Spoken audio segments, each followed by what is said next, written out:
Hey, I'm Sarah, and I was just sent this really interesting salad container. This is a quart-sized jar, so you've got plenty of room for salad, and it opens up like a traditional jar. And on the top, you actually have this leak-proof area that I've filled up. It's like a 2.5 ounce. I put some water in there, but you can easily put all of your foods right inside there. So if you're making a salad for your lunch to go, you stick all of your ingredients right in here, and it will store in there real nice. Stick this in there, so you've got your dressing all separate. Put this on, and it just screws on, like I said, just like a quart jar. And then once you have it all on there, it is all leak-proof. Nothing is coming out. I mean, you can shake it all around and see everything. Then whenever you get to where you're going, all you've got to do is just lift this little lip up, and they do give you extra ones in case you break it off or lose it.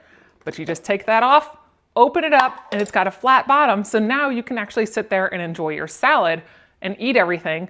Of course, you'd want to take out your dressing, pour that all around, but that is fantastic. I love how that is right there. You could just scoop it up, eat it.